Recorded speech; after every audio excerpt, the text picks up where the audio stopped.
In our last video, we upgraded our boat by learning all about the gradient tool. In this video, I'd like to show you how to create a quick little lightning effect in Photoshop, import it into Animate using Creative Cloud libraries, and then bring it all together by introducing you to color effects. So let's get started. I'm going to start in Animate. And if we're going to make lightning for our movie, we want to find out the correct size to make it. So let's go find out what stage size our movie is. We'll go under Modify, Document, or Command J. And I can see that my stage size is 640 by 480. So I just want to make sure that the lightning that I create is at least the size of your stage, no matter what size you have. I'll press OK. I'll jump into Photoshop and open a brand new file. Go to File, New. And you can follow along at home. It's just a few easy steps. And I'm going to make my stage size 700 by 500 in height. And I'll press OK. Remember, just make your file at least a little bit bigger than your stage size. And I'm going to go ahead and set the default colors here by clicking right here or pressing the letter D to set our default colors to black and white. I'm going to grab then the gradient tool here or press G. And now we have a black to white gradient. You can click over here just to double check. It says black to white. You can see it, black to white gradient. We'll press OK. And I'm going to drag the gradient from the left side to the right side of the stage. I'll then go into the filter menu, filter, render, difference clouds. And then I'm going to go under image, adjustments, invert, or press Command I. And then I'll go under image, adjustments, levels, or press Command L. And in the levels panel, I'm going to take my little gray set point here and drag it almost all the way to the right. Not quite though. You want to come back a little bit so you see the lightning and some clouds. Something like that looks pretty good. And if you don't like the way it looks, you can repeat the same steps over and over, and every single time, just like lightning, it'll become different and organic. I'll press OK. I can also now press Command U, or Image, Adjustments, Hue, Saturation. We can click on this little Colorize button, and we can add maybe a blue hue to kind of match our sky a little bit. Something like that. And we'll press OK. All right, our lightning is finished. Next, we want to get this into Animate.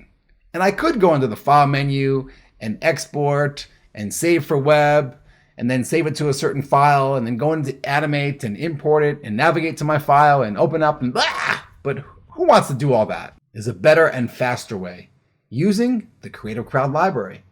So we can go under Window in Photoshop and open up our Libraries panel, which opens up the Creative Cloud library. You see I already have a folder for Animate CC. But if you don't, you can easily create new libraries by clicking on this little contextual menu and selecting Create New Library. Now to put things in the library is pretty easy. I can either drag the layer that I want right up into the library, and boom, it's now synced to my Creative Cloud libraries. Or I can grab the Move tool and drag it from the stage and drag it straight in to my library. Either way, I now have a couple pieces of lightning to use in my movie. Just as simple, if I have too many and I want to get rid of something, I can click on this and press the trash can to delete. The beauty is now I can jump into Animate, and in Animate I can go to Window and open up my CC libraries. And boom, everything I have in my library is now accessible in every single Adobe Creative Cloud application. It's wonderful. So I'm going to go ahead and grab my lightning, and I'll just simply drag it out to the stage. When I do that, this import dialog box comes up. It wants to know if I want to import this as a flattened bitmap, which I do, or if I click on this little checkbox, I can put it inside of a symbol. So let's go ahead and do that and then press OK. All right, great. And now we have the lightning sitting on our stage inside of a movie clip symbol. And we have a new layer called background sitting on the stage. It's called background because the layer in Photoshop was called background when I dragged it in to the Creative Cloud library. So let's fix that. I'll double click, I'll call this lightning, and I'll drag it underneath the boat and top of the sky. But when I do that, this layer gets guided. It gets indented and is now part of the guide. That's not what I want. So I can right click the layer and select Properties and change it from guided to a normal layer and press OK. And now it's no longer indented and it's just a normal layer. Another way I could have done that is by dragging it below the sky and then simply dragging the sky below the lightning, keeping the layer normal. All right, next, why don't we click on the lightning here and we'll open up our Align panel or press Command K and make sure this little checkbox is clicked, Align to Stage, And then we'll click over here to align it horizontally and vertically to the stage. Next, we can go into our library and see that when we imported this asset from the Creative Cloud library, it also created a folder called background.psd.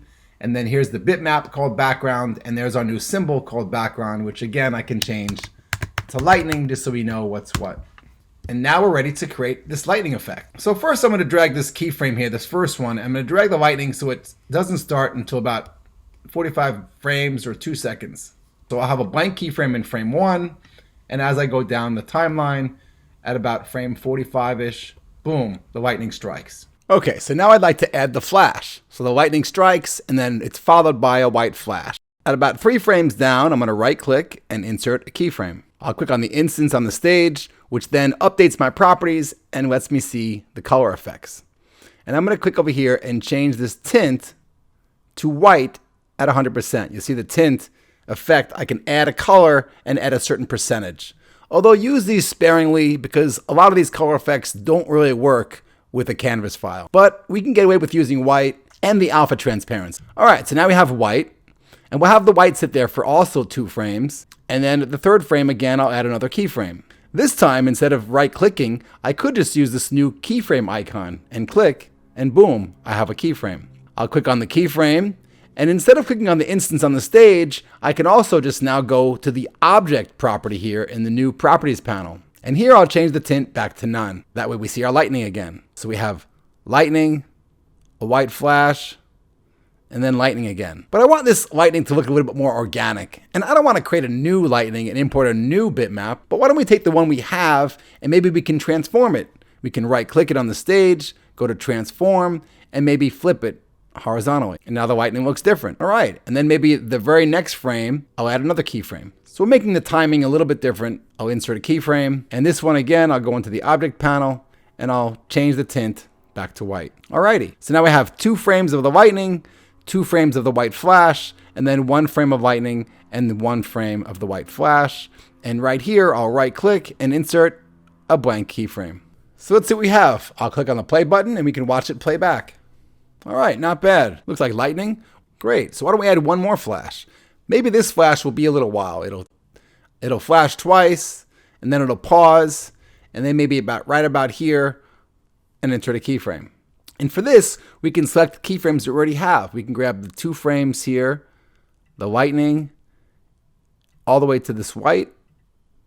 All these 4 frames are selected, and I click on the Option key. I hold it down and I click and drag this lightning so it hits again at about frame 75. But again, I want it to look different, so I'm going to click on the lightning. I'm going to right click on the stage and select Transform, and this time I'm going to flip it vertically.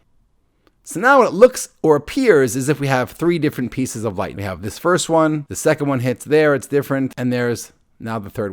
So let's play it back. Nice. What we could even do is have this lightning hold for 1 more frame, so it's really organic. This lightning holds for 2 frames, then lightning hits again here just for 1 frame, and maybe this one will be for 3 frames. So if I put my cursor at the top of the timeline here, I can press F5 on the keyboard to insert 1 frame. So now the lightning will sit there for 3 frames and then have a white flash. Let's see what it looks like. Perfect. Lightning is all different times. Sometimes it freezes in the sky and sometimes it's a quick flash. So now we have some organic looking lightning. All right, we have one more thing to do. Why don't we make it so that the sky gets darker before the lightning hits? So to do that, we'll click on the sky background here. And if I click on this on the stage, we see that it's still a bitmap. So let's convert it to a symbol. With it selected on the stage, I'll go to Modify, Convert to Symbol. And I'll call this Sky. And if I press OK, it'll tell me that the sky name is already taken. So I'm just going to add a dash for now. One is called the sky as a bitmap, and one is the sky, the symbol. I'll press OK. Great. So now that our sky is a symbol, we can use these color effects. All right, so maybe at about 1 second before the lightning strikes, we can click over here and add a keyframe. Again, using the new keyframe button, Insert Keyframe. 1 click and boom, we got a keyframe. And then we'll go down the timeline, and maybe at about this point here, I'll add another keyframe. And I'll right click in between to create a classic tween. And then what I really want to do is change the tint. I would like to change the tint and make this to a dark gray tint and maybe lower the opacity. The only problem is it's not going to work with Canvas file. So I have a workaround. Why don't we set it to alpha? So we'll lower the opacity of the sky, which actually in this case is lightening the sky, not what I want. But if I turn off the visibility of the sky, you'll see that we have a white background. So why don't we go ahead and change the background and make it darker? We'll go to Modify Document, and I'll change the stage color to a dark gray. And I'll press OK. And now, if I turn the visibility back on of the sky, we see that as the alpha transparency goes down, it fades and we see the dark gray background. I'm even going to make that a little bit darker.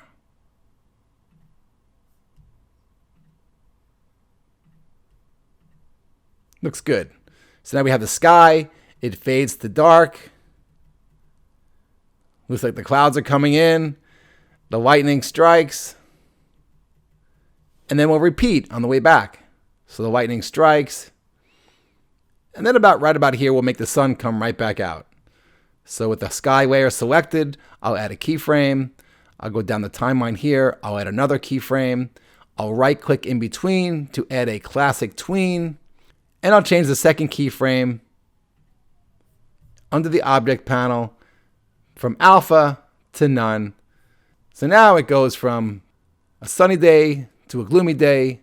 Lightning hits twice. Okay, so let's test the movie and see what we have. So Houston, we have a problem. If you notice, we didn't see any of the white flashes. And that's because of the problem with the color effects with HTML5 canvas when you export. So a little workaround we can do is you go into the library and duplicate the lightning copy, I can call that. And if I swap out this symbol in the properties panel, I could swap symbol with the lightning copy. And again, I can click over here and swap the symbol with the lightning copy, there. And then one more time, click over here on the stage, swap the symbol to the lightning copy, and now I'll press Command Return. So that's it. Using two different instances solved our problem. In the next video, we'll add sound. See you next time.